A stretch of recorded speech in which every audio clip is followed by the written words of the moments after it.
Barak Yahweh, Barak Yahweh Shah, Yahweh Bahashem, Yahweh Shah, Bahashem, Kurhak Badash. All praises, honor, glory, love, respect, faith, and power, and trust, and all credit to my Heavenly Father Yahweh and my Heavenly Big Brother Yahweh Shah. Thank you so much for what you're doing, what you're doing, and what you're going to do. Double honors to the apostles and elders and bishops of GMS, Great Millstone, who I learned from, and all the men scattered all over the world, teaching His truth and none but truth in the name, spirit, and the power of Yahweh by Shema Shah. Trying to put a spiritual bug in you Hebrew Israelites' ears, you so-called blacks, Latinos, Hispanics, Native Americans, and Indians, and you speckled birds. And what is a speckled bird? That'd be a Hebrew Israelite that look like some of the heathen nations, like for example, Hebrew Israelite look like a so-called white person, or so-called Chinese person, etc., etc. I got some videos lined up, a bunch of random videos of random news and stuff that's going on around the world. I'm going to play these videos. I'm going to get into the scripture my best ability, say whatever I got to say through spirit and power, Yahweh by Shema Shah, the Holy Spirit, the Kurhak, the Dash, Lord willing be on me. Let's get it. In my own practice, as I was looking for patients who'd had other cancers, I noticed that they too had booster vaccines, and I list them in my report. They go from everything from the common cancers, from breast, prostate, etc., and all the way through to some really unexpected ones, including glioma, and more recently, hematological malignancies. So speaking of cancer, here's one of the leading cancer researchers in the world. Heralded before he started talking about COVID and the link to cancer. I don't know how you pronounce his last name. Angus Dalglish. He's a professor emeritus of oncology, City St. George's University of London. He's written over 500 papers that have been submitted and published in medical journals about all things from HIV's linked to cancer, all things related to cancer. And here's what he had to say. Evidence on this. I'd just like to point out that I have done, as you say, I've been in cancer immunotherapy for over 3 decades, and I have made big advances in the treatment of cancer with immunotherapy. So this sets the scene that I became aware in early 22 of my patients who've been stable for years, mainly melanoma patients. They'd had several different types of immunotherapy, and in 6 weeks I saw 6 patients relapse with melanoma.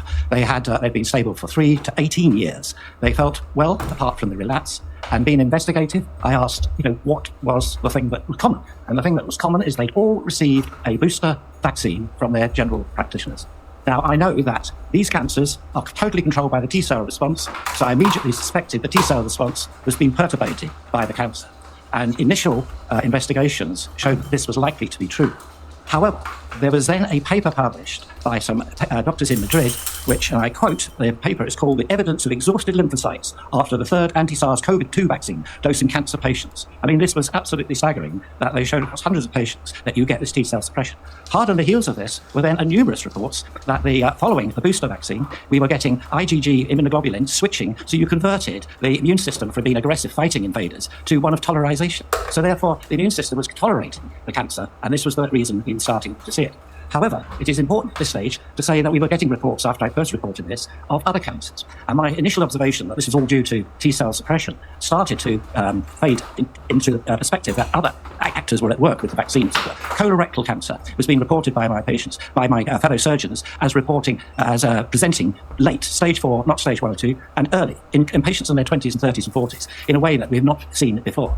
And then in my own practice, as I was looking for patients who'd had other cancers, I noticed that they too had booster vaccines, and I list them in my report. They go from everything from the common cancers, from breast, prostate, etc., and all the way through to some really unexpected ones, including glioma, and more recently, hematological malignancies. Now, looking at the literature as to why this could be, I'm involved in 2 big publications. One's been accepted prior to changes, and this shows that there are remarkable, at least a dozen mechanisms where messenger RNA can insert into the DNA and activate oncogenes, and more importantly, and especially the long term, they can suppress the suppressor networks, which means if a cancer is starting to evolve, it would normally be maintained, controlled, and that this mechanism is being prevented. And the number of people who've shown this is quite enormous. So as an oncologist, who are starting to see that it's not only my patients now, it's people I know really well who are going down with cancer, and they're going down more aggressively, and the treatment is not working nearly as well. And I'm used to people saying, oh, there's no evidence that the cancer is increasing and that there's anything to do with the vaccine. But I can assure you from the patients that I have seen that many have seen a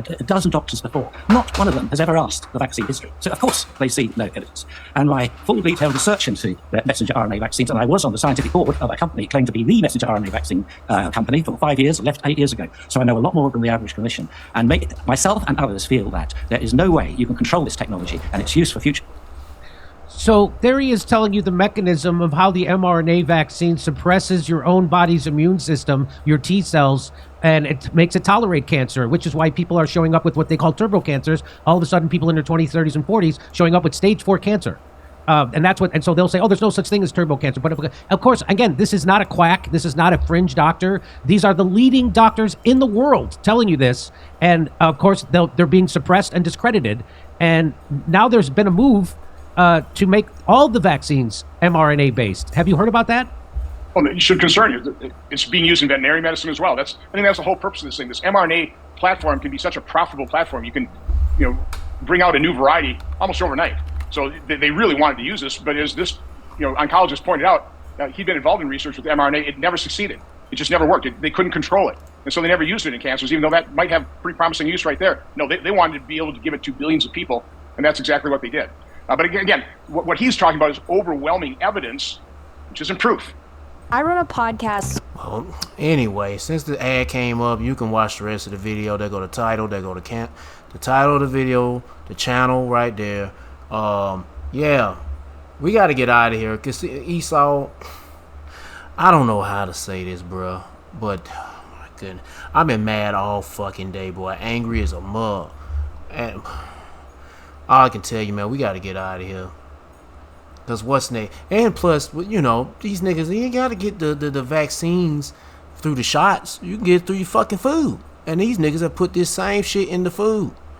But see, for you people that's still getting those vaccine shots, now you should know what you got. And ain't they trying to help you. It's trying to kill you. These niggas trying to kill you. This earth was given to the hands of the wicked. I don't know what else to tell these dumbass motherfuckers. You people keep taking those vaccine shots. God damn. Anyway.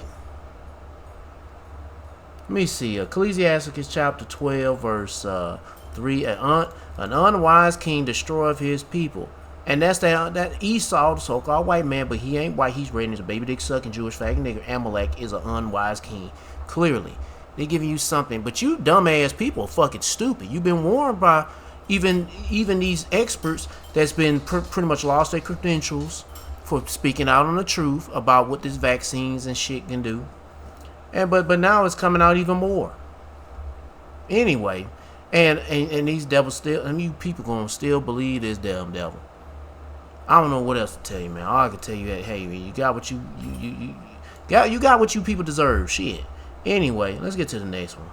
I don't have any words. Like, my choice of words, it's not so great. But I just fucking say whatever I got to say. Let's get to the next one. My friends, welcome.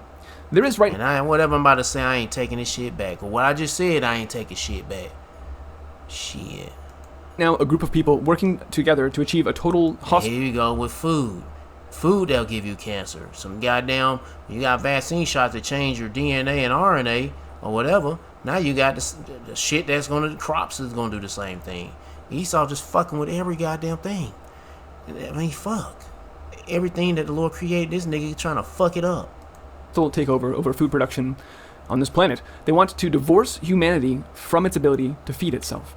They want to use AI-enhanced tools to gene-edit crops and create synthetic foods that will wholesale replace traditional farming and ranching.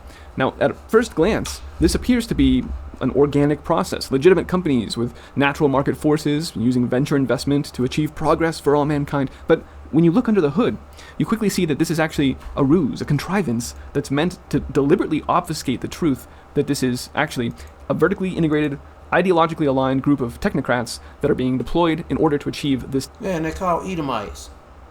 ...takeover. And they are the wicked. Folks at the World Economic Forum, who have just announced, by the way, that we've entered the next global food crisis, exemplify that. And when you look at the 4 big ag companies in the world, namely Bayer, who's a WEF partner, BASF, who's a WEF partner, Syngenta, who's a WEF partner, and Corteva, who is very tightly integrated. They're damn near all WEFers. With the World Economic Forum. In fact, their CEO was previously also the board steward for the World Economic Forum Food System Initiative, you see that those 4 companies that control the plurality of the world's grains are actually very much one singular network of people, and they're unified in their goals. And that's why I had this pulled up, because when the World Economic Forum recently announced that we've entered a world... And see, they got this crisis when it comes to food, so we have to make the food in the laboratory. And but see, with the food they're making, it's filler food, but it's also killer food. It's a killer food. It fills you up and it kills your ass. It has no nutrients in it hardly, and it's designed to fucking kill your ass. Fill you up, give you some temporary satisfaction. Makes you feel good. But then it's gonna kill your ass when it's getting worse, especially when you getting that cancer. If the vaccine shots ain't getting you turbo cancer fast enough, this food will. Food crisis. Hey man, no flesh shall be. How I say, no flesh shall be saved. Yeah, shit. They echoed a lot of the same talking points that the United Nations Food and Agricultural Organization put out a few weeks ago, which I covered here in this piece, which you can find at unshadowed.org, namely that we need to improve satellite and AI surveillance of all farms and soil health and so forth. We need... Yeah, and they'll have like robots there that shoot your ass. Yeah, if you come and get some of that food out of there. Yep. To marry this data with tons of debt that we're going to give to farmers that will force them into compliance with the agenda. And then, of course, we need to start using gene-edited crops. For some reason, they're all about destroying nature and creating fake food that will be used to feed people. Now, the game plan for how that's going to be done was actually said out loud just a few weeks ago at a conference when the senior director of Corteva Catalyst, that's the venture capital arm of one of those big 4 companies, Corteva, came out and said in plain English, in black and white, quote, "We don't want to repeat the debacle of GMOs, and so the way that we're going to advance the next wave of gene-edited food is to enable small and medium-sized partners to do a lot of the legwork for us." I want you to really think about what he actually said there, because he's telling us in no uncertain terms that Corteva themselves don't want anything to do with the liability and the regulatory red tape and the bad press releases that are inevitably going to come when these gene-edited crops obviously are going to have all sorts of health effects. We've spoken in the past about some of the risks of horizontal gene transfer, allergenicity, the fact that there's no way to get these microbes out of the soil or to undo the changes in the genes that you're releasing out into the wild. So they say, we don't want to do that again. They certainly don't want a repeat of the Bayer-Monsanto situation where Bayer's having to pay out however many dollars to just get that to finally all go away, all the Roundup nonsense. And so there it is. There's what's going on here. Now, what's even more interesting is that when we look, as I said, when we look under the hood, when we look at in fact, even the example company that he gave us, which right here is Pairwise, a, quote, North Carolina-based pioneer in CRISPR-based... I ain't gonna play all this shit. If you want to watch the rest of the video, there go the title of the video, there go the channel. Yeah, I'm just playing like 4 minutes of video because look how long the list is. The last video, I hope, Lord, when I get to, is going to stop right here. We're talking about major tech companies want prisoners. Microchip. Ain't no microchip. It's true. Yeah. Let me get to the next one. More about food and... I see these ads all there's famine building up or whatever. the time. They're fake. I download them and they play nothing like the ads. That's because you downloaded the wrong one. The real one. Morning, guys. If you raise cattle or you just simply care about where your beef comes from, then you need to pay attention to what's happening right now in the state of Pennsylvania. On June 12th, just a couple days ago, JBS USA, a Brazilian company, by the way, who just happens to be the world's largest meat packer. Well, they announced that they were closing their meat packing facility in Soderton, Pennsylvania. Now that... I thought JBS was a Chinese company. Or maybe I'm thinking of something else. Plant employed about 1,700 people. And I'm going to talk a little bit about that in just a minute because there's an interesting story behind that as well. And it also processed over 2,000 head of cattle every single day. Put that into perspective, it is one of the largest facilities on the East Coast of the United States, very centrally located. Now they're also closing a value-added plant in Tennessee, which is losing about 200 jobs. And that matters not as much as the Pennsylvania plant, but it does matter when it comes to our food supply. And it was all a part of the same press release. So we're going to talk about them both. Now, every time you hear about this happening, they say that they're just shifting capacity to other plants, that supply is going to remain uninterrupted. But here's the question. I don't hear a whole lot of people asking about all this. And I think this matters to every cattle producer and everybody else out there who wants to have a functioning food supply. If the cattle herd recovers and our beef prices start to become affordable again, where do those animals actually go? where are they going to end up going? You know, when you lose regional processing capacity, it doesn't just affect today's prices. It has an extraordinary impact on whether or not cattle producers can even get their animals to market at all. And that right there influences whether or not they have any incentive to rebuild our protein supply in the first place. Guys, this story is much bigger than just one plant closing. What this story actually is a story about market access for producers disappearing while our herds are at multi-decade lows. Now stay with me here because we're going to talk about what happened with JBS. We'll share what JBS is saying about it. We'll share with you what the numbers actually show. And then we're also going to talk about what this actually means for those who raise cattle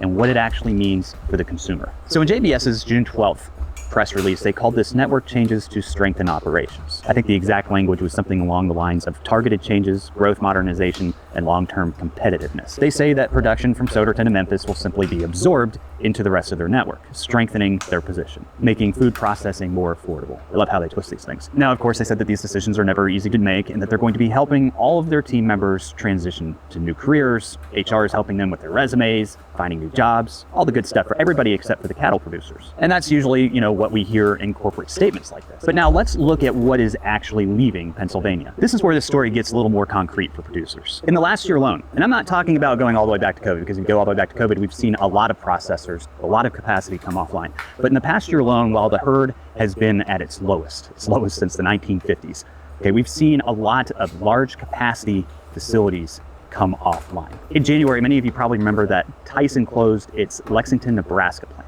That facility was more than double the size of this one in Pennsylvania. It handled over 5,000 head of cattle every single day. That Tyson plant alone was roughly 1.25 million head of cattle a year. They also reduced their Amarillo, Texas plant. They reduced it from 2 shifts to 1 shift, cutting the capacity in half. Tyson's moves removed the capacity of about 6,700 to 7,700 head of cattle every single day. Just what Tyson did. And now JBS is cutting another 2,000 head of cattle a day, roughly 500,000 cattle a year. When you add these major actions together, we're talking about 2 to 2.5 million head of cattle less capacity a year. Now, in the United States, we process between 29 to 32 million head of cattle every single year. We've been processing less because of the herd shortages. But this, in and of itself, these actions from Tyson and JBS have taken another 10% of the beef supply offline. Now, this is capacity that cattle producers on the East Coast now, the Midwest and the South, this is capacity that these producers are going to really feel when they're back in a position when they have cattle that they can take to market. Now, JBS says that they're just going to shift capacity from Soderton to other facilities.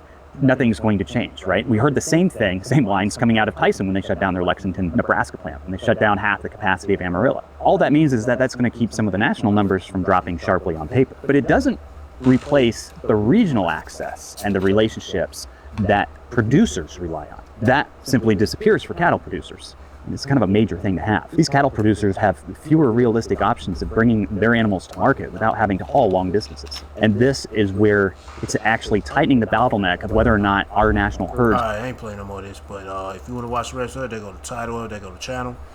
Yep. Let's get to this next one. Famine of bread is building up. And plus he talking about plants closing, people losing their jobs. But a famine of the bread is building up.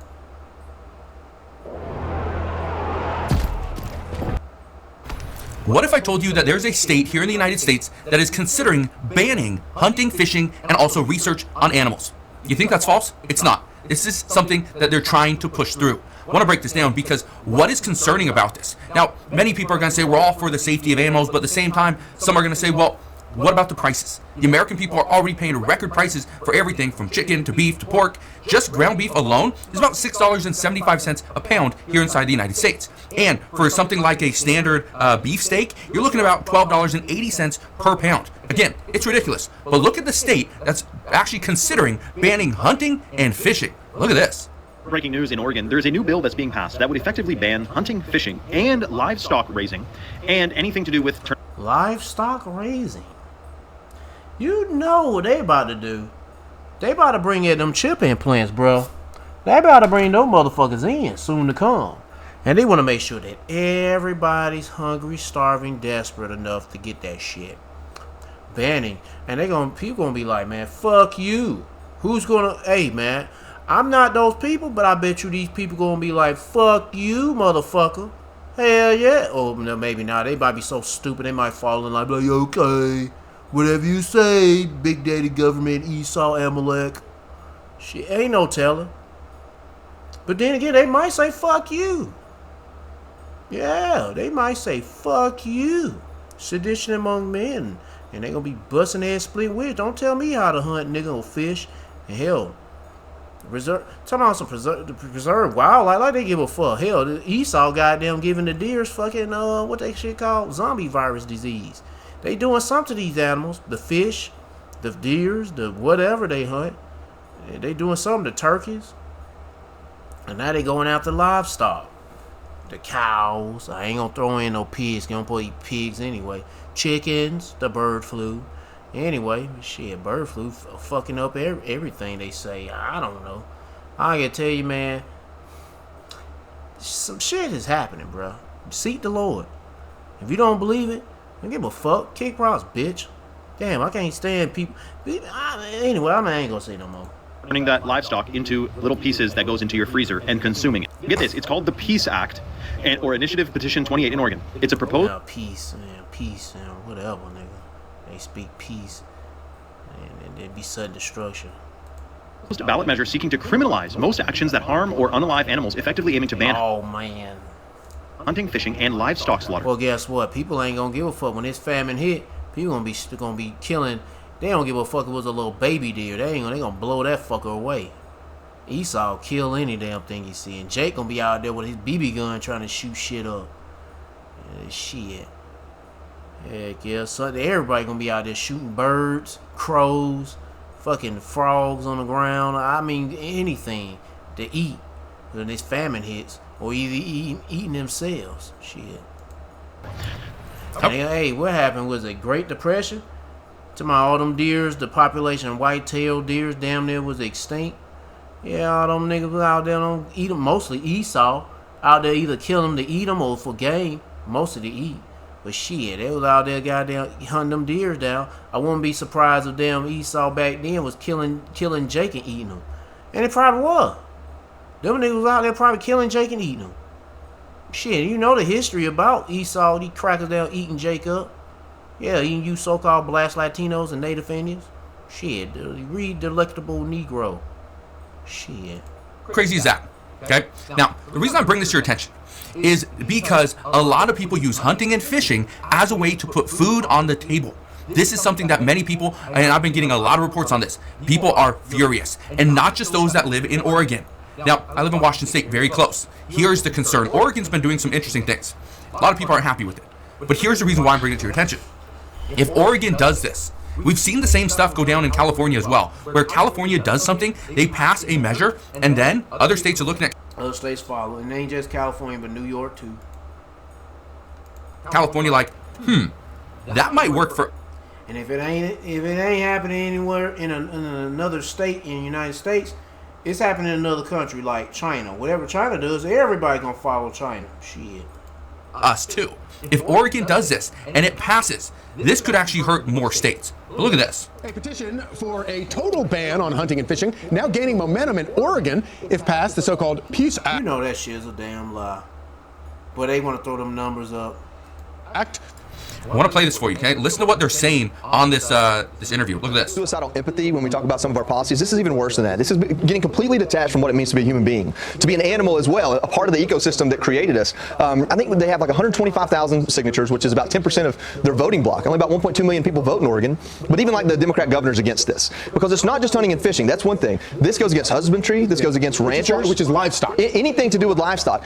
These people are so stupid they don't understand. Without the cow rancher, there is no cow. Right. Without the guy that raises horses, there are no horses anymore. And so much of these. But yeah, well, you're not eating a horse though. But damn, you can't even raise a horse.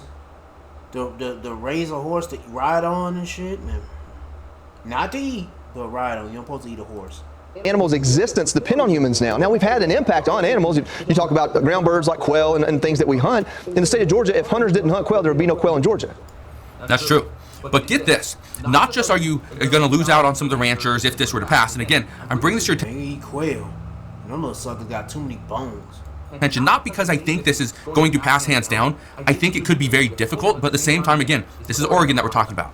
Now, here's the problem. If you start to lose the ranchers, guess what? All those ranches, they are now effectively useless. They can't do anything. Okay? They cannot do anything, and that's going to make it difficult in the state of Oregon. But this is where things are going to get out of hand. Is what if states decide that this is a good idea? They need to put more regulation on ranchers, right? On the farmers. Yeah, they'd be like, shit. I never mind. And then we're already seeing issues right now, and we talk about this all the time. We've talked about it for the past year. Is there so much regulation on some of these ranchers? All right, I'm gonna stop right there. You get the idea of what they trying to do. Boy, they trying their hardest to increase this famine. Not even you to have a horse or a cow. Not for food, but just some people like to have a pet cow or a pet chicken. I used to have a pet chicken, and I had to let that sucker go. Because I want to go take care of that damn thing anymore. And the day I left it loose, I let it go, a rainstorm, it was a bad storm came. I don't know what happened to that chicken. Probably got eaten by a cat or a fox. Shit. Sometimes I let that chicken out in the cage. Chicken be lingering around in the open area where I'm at, and I see the cat out there watching. The cat would be like, man, that chicken sure look tasty. Anyway, what I got? Yeah, famine of bread. Let's get a scripture on that. Ezekiel chapter 5, verse 16. When I shall send upon them the evil hours of famine, which shall be for their destruction, and which I will send to destroy you, increase the famine upon you, and break your staff of bread. So the Lord breaking his staff of bread in so many directions. From shipping, packaging, butchering, from daggone, well, you can't even hunt food or raise food. Shit. I mean, you're going to be stuck with eating GMO food that's going to give you cancer, and add on with the vaccine shots, turbo cancer. You're going to have supercharged twin turbo cancer, nigga. Heck yeah, you're going to have a supercharged twin turbo cancer. Or what about quad turbo? This shit going to be dead fast. You're going to have cancer straight out. Anyway, let me stop. But you're going to get some... We got to get the fuck out of here. Why not just say it like that? Because we'll be here too long, man. We all going to be dead, bro. Let's get to this next one. What's going on with this war stuff? This just recent. Let's see what it's about.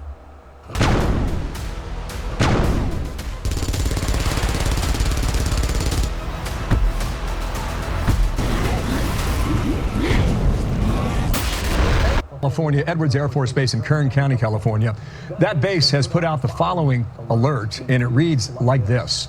A United States Air Force B-52 Stratofortress, that's a huge plane, crashed shortly after takeoff on the Edwards Airfield, 11:20 a.m. We assume that to be Pacific time, which would have been just about an hour ago.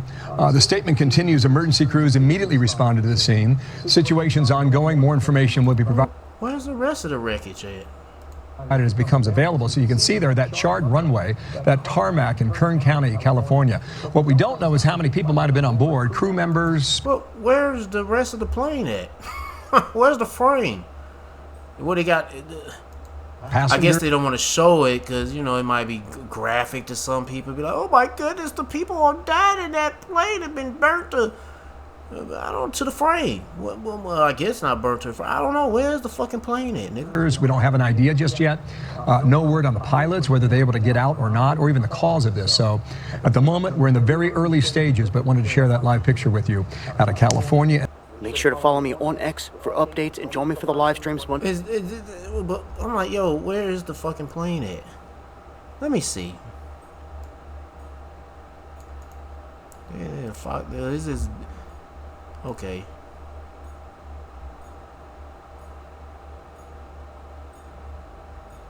What the fuck? I can't stand these goddamn ads. They're so damn long.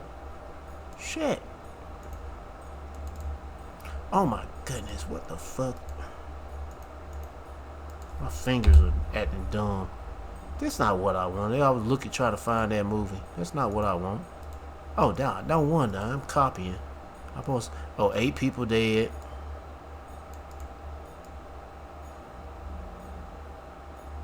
Okay, there we go. Well, some of the top stories, some of the other top stories that we're can't speed this shit up. Tracking for you right now. A suspected meteor was spotted over Kentucky and Illinois last night. The American suspected meteor. It could be a chariot. Meteor Society saying that it. Bro, this is not. I thought this had something to do with this airplane, nigga. And see, they keep showing this burnt spot. Where's the rest of the plane at? Hold on. A B-52? A B-52 big as fuck. I'm like, I know you niggas ain't fucking with me, man.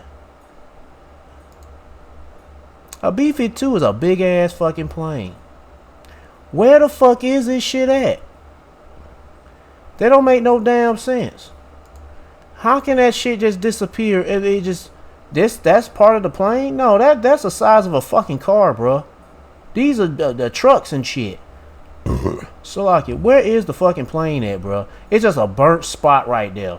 Some soot. That's how big the fucking plane is. But where is the rest of the plane at? They ain't showing shit. And it probably ain't nothing happened. I don't know. It's a lot of damn smoke. But where is the plane? Shit. Yeah, they don't want to show. I get they don't want to show the plane. No. Well, anyway, that one fucking whatever. Let's get to the next one. I was like, nigga, I still want to try to figure out where is the plane at. I don't want to drop it, but I'm just like, yeah, I want to drop it, but then that's a big ass damn plane. But where are you? Or who are you, bub? I'm saying, where are you? Where in the world is this B-52? Where in the world is this B-52 at? That's all I'm... Let me see. Yeah. B-52 bomber crash shortly. Anybody got any pictures of this shit?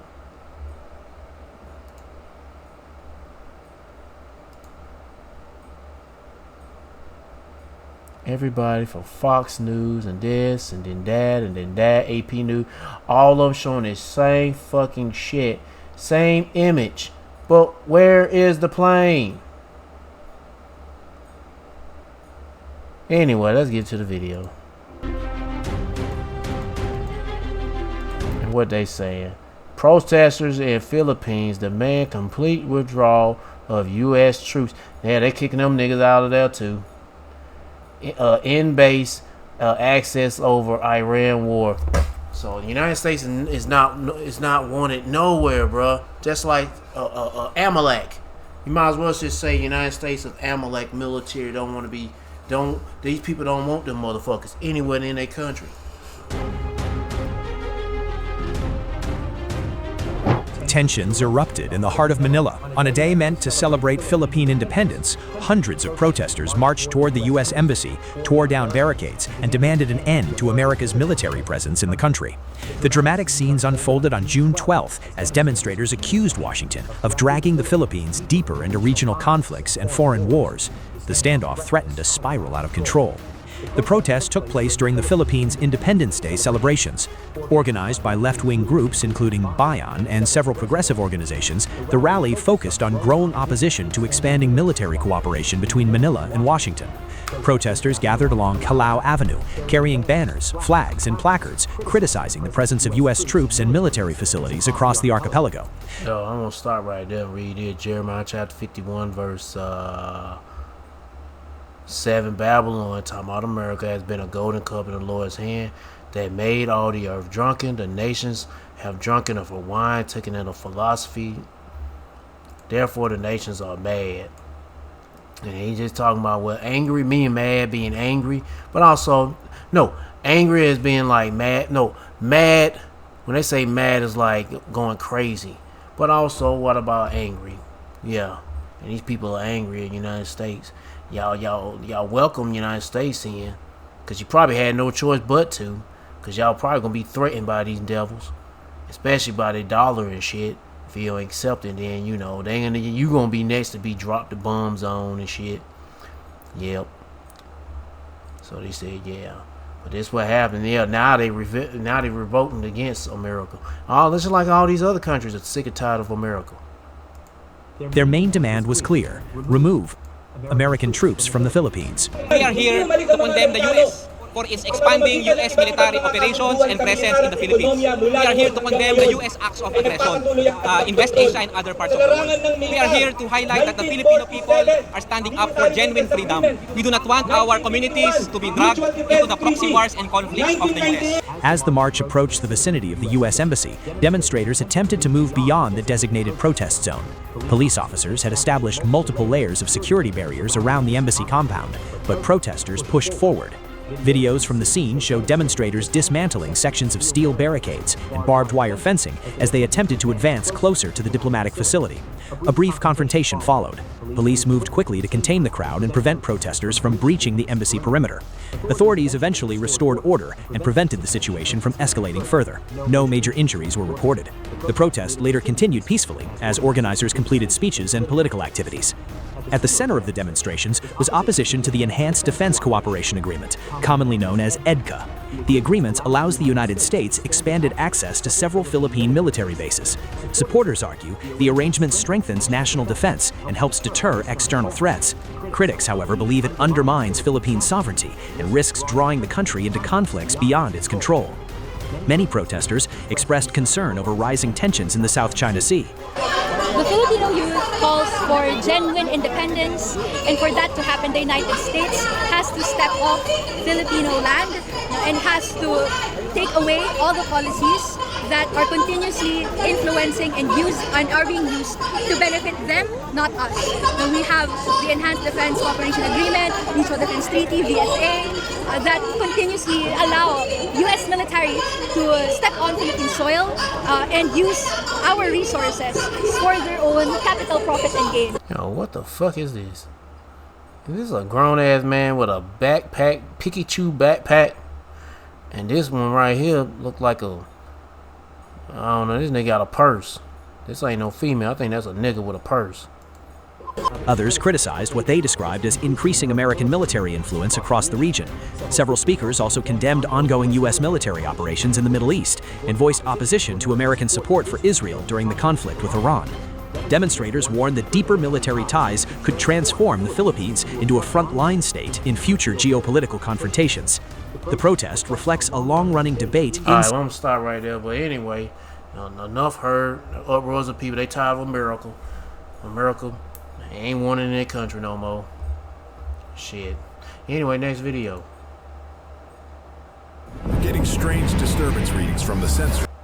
At Spectrum, we believe you shouldn't have to choose between speed, reliability, and value. Welcome to the WION podcast. In this episode, we explore how autonomous sea drones form a robotic shield around the USS Abraham Lincoln, providing early warning, gathering intelligence, supporting rescues, and helping defend against emerging maritime threats. That protective network begins with autonomous vessels positioned far ahead of the carrier strike group. These drones sail miles ahead of the main carrier strike group, constantly scanning the horizon for incoming threats. To avoid detection, the Nimitz-class carrier frequently shuts down its active radar during strict emission control operations. Sea drones. So they, whatever. Shouldn't even be bothered talking about this. But, because, would it be wise to talk about this on the news, getting this information out? Well, everybody's probably doing the same thing too with their warships. You don't want your enemy to know what the fuck you're doing, but everybody gonna know. Anyway. 360-degree passive sensors to monitor the ocean, allowing the carrier to remain completely hidden while still tracking enemies. Because the Abraham Lincoln needs its deck space for 90 aircraft, the protecting sea drones launch from shore bases in Bahrain. They maintain a constant digital link with the carrier's combat information center to share live intelligence instantly. These drones also protect the fleet's personnel through independent recovery missions. In June 2026, a 24-foot autonomous Saronic Corsair surface vessel successfully rescued 2 downed U.S. Army Apache helicopter pilots near the Strait of Hormuz. Military experts warn that hostile forces are deploying low-cost drone swarms to overwhelm traditional ship defenses. U.S. sea drones act as a critical outer layer of protection, providing the carrier with the vital early warning time needed to... More excuse to bring in. Is it says AI? Nah, it probably AI. It's probably, I don't know. I'm not gonna give a fuck. Oh, here goes something. They trying to push AI humanoid robots. Meet the Phantom with guns. in their hand. MK1. This is the replacement for humans, all in all, one of the first series, but the replacement for soldiers, for sure, on the battlefield. This Phantom MK1 is now being marketed as being something that can be used in many different ways, dual use. These humanoid robots are now being equipped with kinetic weapons. As you can see on the left, just a 9mm pistol. And dual use means you can use this in the home to help fold laundry, or you could take it out and start bucking off rounds. We say it's a multi-usable, it's a multi-tool, pretty much. It could do this, it could do that, it can, hunt down Israelites. This is what scares most people out there because they see that these mostly hunt down. Well, it can hunt down 2/3 for sure, but it's gonna be hunt down to 1/3 of Israel too, the elect, whoever they are. But it can freely hunt down on 2/3 though. Oh yeah, and these heathens, shit. things are not going to be easy to defeat once they have them primed and at their top level. It's already scary watching the Chinese videos and all the other places competing here. We saw the robot karate kick a kid in the chest and fold him in two. No word on what happened to that kid, but it just goes to show just how easy these robots can hurt a person just by not even trying. They're all metal. Much less if you get a weapon into their hands. So I'm going to leave you guys here with a video clip. Well, either they just beat a weapon. They don't need no gun. They can come and punch you right there in your fucking chest and cave your damn chest cavity. Something. Showing you exactly what they're doing here with these. And my goddamn punching your guts and rip your damn intestines out. Robots. They're taking them on to probably break your. They'll put their robotic hands on your damn spine and twist that motherfucker. The battlefield, so to speak, and they're conducting drills with them. All right, you good? All right, you guys ready back there?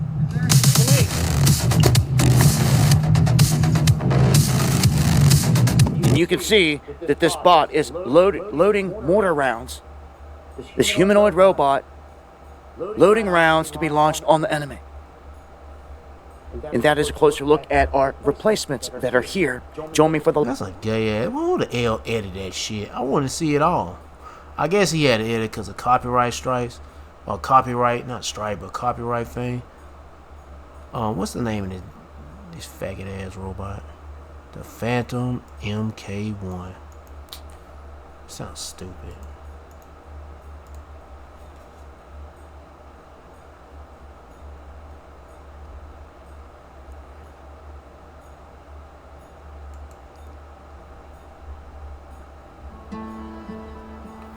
If you have tried multiple oral antidepressants,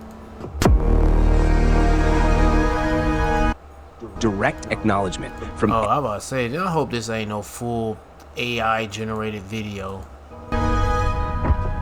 Foundation. Oh, I've seen this shit before. That rinky-dink robot, they probably advanced it thing more better now. A California-based robotics firm stunned the defense world with its Phantom MK1, priced at approximately $150,000 per unit. Foundation Robotics CEO Sanket Pathak offered a detailed look into the strategy behind his company's dual-use humanoid robots, designed for both factory work and military support. This is the most direct... Anyway, we'll see how shit gonna turn out when things get crazy, man.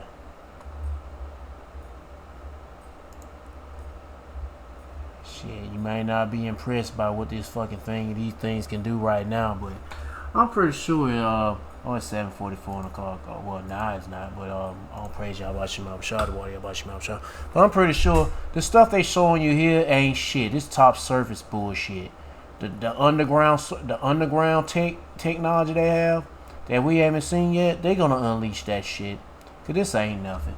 Or either the way these things move, it doesn't seem fluid, but you give them the right firmware updates and such, then they'll be pop locking and ticking and back flipping and doing doing some kind of dance. That fucking dance, they're gonna be doing things like a human would be doing, moving fluently. Alright, let me see what this is about. Oh yeah, this shit. Oh yeah, before I do, let me read Revelation chapter 12, verse 12, with Esau coming like a great flood, and he can be using regular soldiers, super soldiers, to robotic soldiers, and drones and robo dogs, all that other shit, energy weapons too. Therefore rejoice ye heavens, and ye that dwell in them. Woe to the inhabitants of the earth and of the sea, for the devil, Esau, he's so-called white man, but he ain't white, he's reigning the baby they suck, a Jewish faggot nigga. Amalek is come down unto you having great wrath, because he knows that he has but a short time, and he's moving fast. He got to move fast as possible to get a lot of you Israelites killed or even microchipped, and he gonna use robots to do so, and other things too, to get you people hooked up to this new world order shit. Anyway, a shocking scene unfolded at a factory in Zhejiang. 2,000 humanoid robots have officially you got, and I remember in India they had, hold on, let me see. I played that shit before. I found it somewhere. I don't know where I found that shit. It was in India. And it was a while back I played a video, but they had the little headset. They had the headset showing. No, the headsets was recording their hands, the motion of their hands, and how they sew. I don't know where the fuck is that at. Is it even in here?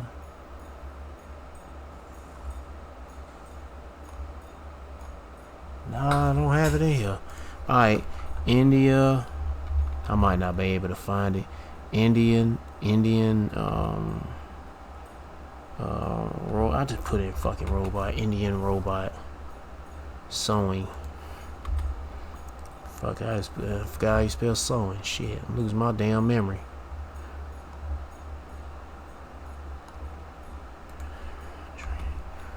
Training.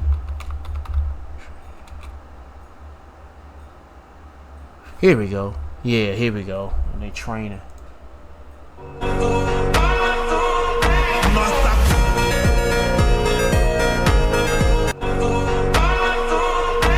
they damn training them how to damn sew. Now they doing this, how to train them to fold clothes. Of course, that ain't nothing new about it. Looks like it's not going to print anything beyond a piece of paper.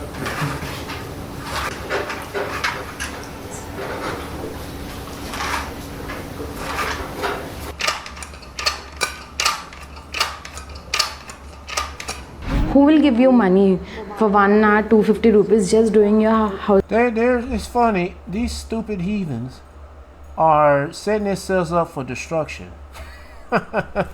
And I love it. I don't give a fuck. They're about to destroy them themselves, trying to follow the ways of the ultimate heathen, Esau Edom, so-called white man, but he's not white. He's raising the baby they suck, a Jewish faggot named Amalek. Even the cooking, what is it? Oh, 4 days ago they played this. So I never knew it existed. Here's another one right here. I don't know if you're gonna speak in that language.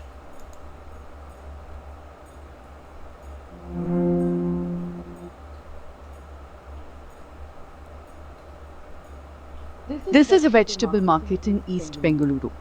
At first glance, everything looks normal. But look closer at what some of these vendors are wearing. Small cameras, recording everything, every flick of a wrist, every cash transaction, every ordinary moment of a working day. This footage is not for security. It will not end up on the news. It will be fed into the brains of future humanoid robots. The goal here is to teach robots how humans move, work, and interact in a world around them. The people wearing these cameras are not engineers in a Silicon Valley lab. They are tailors, shopkeepers, and small business owners in Bengaluru. For 1,000 rupees, they are spending 5 hours a day teaching robots how humans work. And then they're gonna take your job next. You ain't gonna be needed, dumbass. You worthless eater. robotic anta idu and then he's sewing, and then ain't gotta worry about a robot pinching his skin with a needle and shit. Oh, I see. What's his name? GMSKC. I didn't know he had a video. He talking about the robots, military robots. But yeah, man, they ain't just robots used for the military. They gonna be folding clothes, sewing shit, doing human labor. Heck yeah. What's his name? GMSKC Profits 3. Yeah, man. Yeah, I ain't gonna play no more of this. You can look up more videos about this shit. There's another one. Teaching, they training AI to learn how to wipe dust off of objects.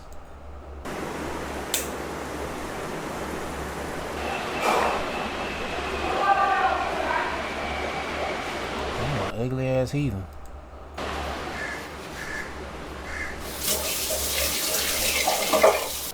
I want her ass in my goddamn kingdom. Who will give you money for 1 hour, 250 rupees just doing your household works? No one gives you money. But here... But they gonna give you money for training AI. And once they train AI and then the robots, then you gonna be out of a fucking job. But hey, they say, well, what's the use? I mean, might as well go ahead and get it now. Anyway. You are earning money from your hardness, like hard work. The camps... Shit, it's like they down recording everything they fucking do.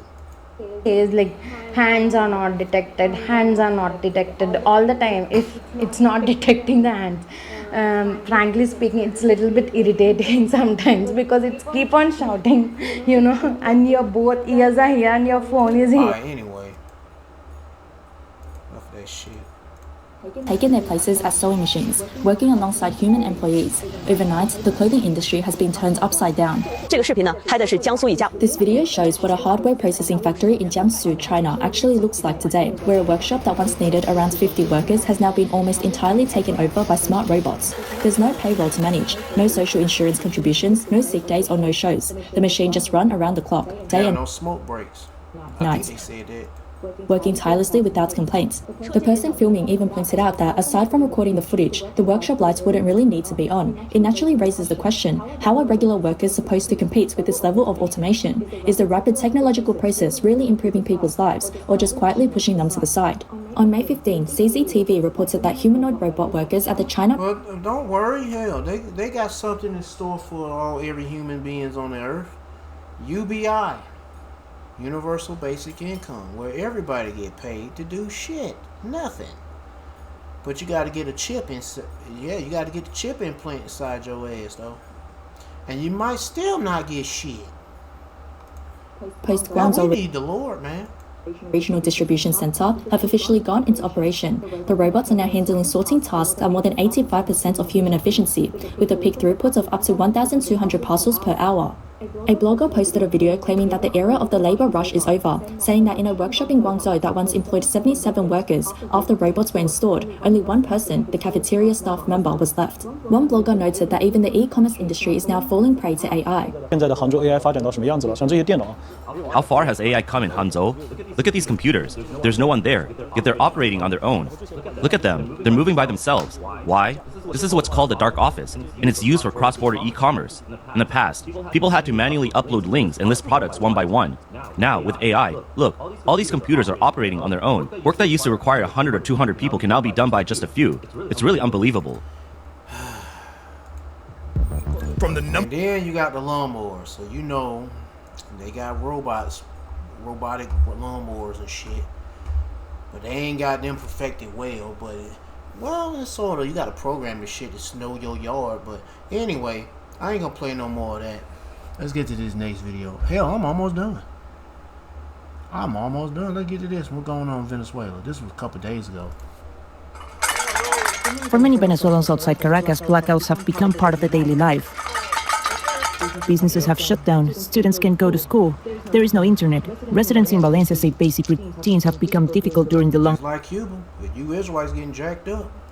...electricity cuts. Shit's coming to America. The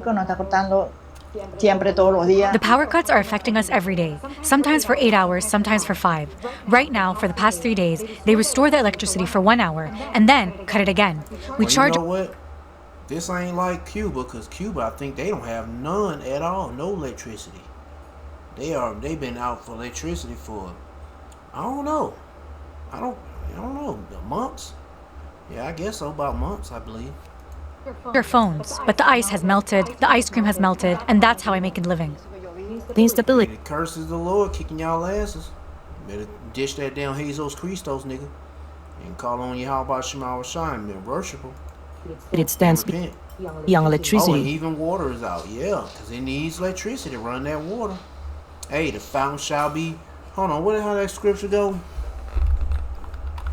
The fountain. Fountains of water shall be dry. Nope, they ain't it. Yeah, it says 2nd Ezra chapter 6 verse 24. At that time shall friends fight one against another like enemies. Yeah, because people be fighting each other for food, resource, all kind of shit. And the earth shall stand still in fear with those that dwell therein. The springs of the fountain shall stand still, and in 3 hours they shall not run. Ain't gonna be no water dripping, dropping out on faucets soon for you Americans, Babylonians. If it's dirty ass water, infected, and nasty ass water, somewhat clean water that's been laced with chemicals and shit, but there ain't gonna be nothing coming out of that faucet though. Power cuts are often followed by water shortages, forcing families to stock up on water containers, batteries, and rechargeable lamps. Others say the blackouts have damaged their refrigerators, air conditioners, electronic equipment, and they cannot afford to repair. All that constant surges on and off, fucked up the refrigerator. And it was like bad. Well, how does it go? No, it doesn't. When it cuts on and off, doesn't mess up the refrigerator. Well, it can, but what happens? Those brownouts or those low voltage, whatever the hell you call it, it ain't giving that right. Whatever the hell, it just fucking shit up. Place them. Frustration over conditions spilled into the streets in several areas of Valencia recently. Some residents staged small protests and blocked roads, demanding more stable electricity services. Well, in the health sector, for example, in the laboratory area, it has certainly been problematic because we can't deliver results on time. Materials get damaged, the reagents too. Some don't need refrigerations, but others do. The contrast between Caracas and the interior has become increasingly visible. Although there are occasional outages in the capital city, residents face fewer and shorter interruptions than those in other regions of the country. I think this is a mockery and a lack of respect for human dignity, because it's not possible that the capital is privileged while we here in Carabobo State have power cuts every single day for 5 to 6 hours. Some sick people depend on electricity, and they're suffering. Venezuela's electricity crisis has persisted for more than a decade. Now, the pressure is growing on interim President Delcy Rodriguez to show that Venezuela's political transition can deliver something that residents here they have yet to see. Improvements in their everyday lives. Nori Soto, Al Jazeera, Valencia. Yep. Goddamn, the Lord is kicking y'all ass. Let's get to that lab with his microchips. Goodness gracious, boy, you on bad breath somewhere, bro. Damn, major tech companies propose putting microchips inside of prisoners. Here it is. So a digital rights group called Foxglove has just obtained meeting minutes from a UK government roundtable where Google, Microsoft, Amazon, IBM, and Palantir were all proposing, surgically implanting chips, like microchips, inside prisoners in order to track their behavior and their location in real time. And here's the thing about all of that. You see, that meeting took place a little over a year ago, and those proposals have been sitting under consideration for that entire year, and nobody knew about it until a few days ago when those minutes were made public. And according to Ministry of Justice sources, none of those proposals have been ruled out. They're all still on the table. Now, if you've been following me for a while, then you already know why my face looks like this. Because last year, I published a 7-part investigation called Who TF is in My Head, and it was about Elon Musk and his company Neuralink, and about the potential for experimentation on incarcerated people, potentially. I hear a lot of brothers talking about they got these concentration camps set up. Now they say there are rumors that in those concentration camps they got the Neuralink shit going on inside those camps. Of course, I mean, that makes sense. They'd be doing experiments. But they'll have motherfuckers microchip with the grain of rice chip or the one that go in your brain. And they got that shit right in the damn concentration camp, and it'd be convenient. Because when you're locked up, the motherfuckers will say, well, if you want to get out of here, take the chip. If you want your freedom, take the chip. Man, you don't want to take that chip. Yeah, you're going to be locked up. You're going to have faith in Yahweh Shema Shah. I know it's easier said than done, but you got to stay 10 toes down with Yahweh Shema Shah. Yep. What's that scripture? Oh, crown of life. Give you a crown of life. Revelation chapter 2 verse 4. No, not 14. I got a burp. Hold on. 10. Fear none of those things which thou shalt suffer. Behold, the devil, talking about Esau, Edom, so-called white man, but he ain't white, he's red, and his baby they sucking, Jewish faggot nigger, Amalek, shall cast some of you into prison, that ye may be tried, and ye shall have tribulation 10 days, could be less, I don't know how many days, but really it just says 10 days. Be thou faithful unto death, and I will give thee a crown of life, immortality, new body, spiritual powers, and you got the ability to fuck your damn enemies up. Allegedly, when it comes to testing this technology, allegedly. Do I have to say it out loud? Number one, this is a pretext to create the context to knock on your door. Okay? This isn't just for prisoners. Look at the companies who are involved. It ain't just prisoners, it's going to be for everybody. Especially if you're refusing a chip implant or anything else. Oh, and there's another thing too. Yeah, they one where they're gonna be well, should I bring that? Well, it making homelessness illegal, locking people up, and they're gonna have to put the chips in them too. These companies are end consumer companies, meaning the consumer is the one buying the end product. These are not companies that typically deal with just prisoners as their end consumer. You're talking about companies whose end consumer is you and I. Number one. Two, prisoners still have rights. Those who are incarcerated, 99% of them come home eventually. So some of these motherfuckers are fucking fucked up and need to stay locked up. But some, you know, they be fucked up. They giving them charges, especially when it's jail. Give you the outrageous charges. I don't mean marijuana charge.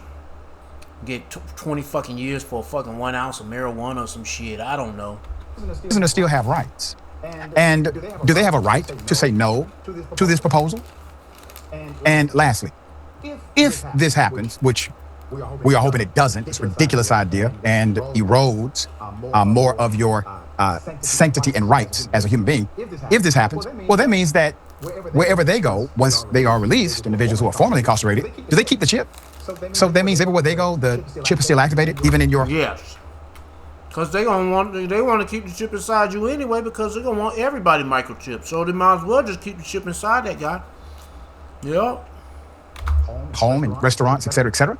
And even if you take the chip out, yeah, it's still going to be grass. And get mowed over by the lake of fire burning with brimstone. Because that's another thing. Even if, say, you take the chip and then you take it out, that don't mean shit. The Lord's still going to kill you because you took the chip first off.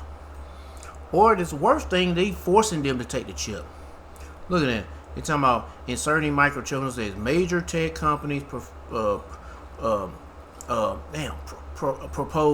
inserting microchips. Now, they'll do that shit on forcing you. But in a way, they just say, well, we'll just kill you if you don't take it. And you will have to take death. Hey, crown of life. Bond man, free man, hey. Ending story. We will continue to bring you updates on this insanity. It is unfortunate that we even have to address it. And once again, who's the guinea? I was unfortunate that you addressing this shit. It's Bible prophecy. It's part of Bible prophecy. So, whatever. But cool. And you talking about keeping an update on it? Cool. Keep on doing it. Hopefully pray and the Lord send me a video related to it. But anyway, that's all I got. Is that the last video? Yup, that is. I thought this video was going to be long. How much time I did? 40 minutes? Oh, about shit. 1 hour, so it's a long one. But Revelation chapter 13, verse 16. And he calls of all, both small and great, rich and poor, free and bond. See? So you really ain't free anyway. Well, I take that back. You are somewhere. You got some freedom. But when they lock this bitch down, you ain't. And hell, you definitely ain't got much freedom when you locked up behind bars. But anyway, they're gonna put that shit on small and great, rich and poor, free and bond people that receive a mark in their right hand or in the left, on the butt cheeks, and the titty, big titty, small titty, or the feet, or in the brain chip, on the forehead. You can have that brain, you can have that damn chip implant inside your body, anywhere in your body, to let you know you have it anywhere in your body. But they ultimately want it in your brain. And that no man might buy or sell. So this is going to be your way of buying or selling. Or transactions. You have a debit card inside your ass. And that, I might as well say it like that. Shit. What about cuss words? Shit, it's just rude speech. I may be rude with speech, but I'm not with wisdom. If that's how I go, I think so. But I'm just roughly paraphrasing. Say if he have the mark, or the name of the beast, or the number of his name. Yep. And that's the mark of the beast, the chip implant. Ain't nothing spiritual. There ain't no numbers behind it. It's just, like say somebody say, the mark of the beast is 666 tattooed on your head. No, it ain't, nigga. No, it's not. It ain't gonna be nothing tattooed on your body. It's gonna be something inserted inside your body, which would be the chip implant. And since I brought that up, I'm gonna get a picture and then close out. There you go, right there. That's what it's coming down to. Brain chips, grain and rice chips, a whole bunch of chips. And you want to pray like heaven, you don't get that shit. Pray to Yahweh Shema Shah and seek Yahweh Shema Shah by seeking his prophets and take heed what they say. And try to build a spiritual mental relationship with Yahweh Shema Shah by praying Yahweh Shema Shah, praising Yahweh Shema Shah, worshiping Yahweh Shema Shah, fearing Yahweh Shema Shah, and repenting Yahweh Shema Shah. To all the men out there pushing this truth and none but the truth in the name, spirit, and the power of Yahweh Shema Shah. Keep on preaching, keep on teaching, keep your faith and trust strong. Yahweh Shema Shah, stay humble. And for you few sisters out there taking heed, keep your faith and trust strong. Yahweh Shema Shah, stay humble, stay in order with your man. If you ain't got no man, stay in order. Yahweh Shema Shah. Peace and blessings to the hopeful elect and all praises to Yahweh Bahashem, Yahweh Shah. Shalom.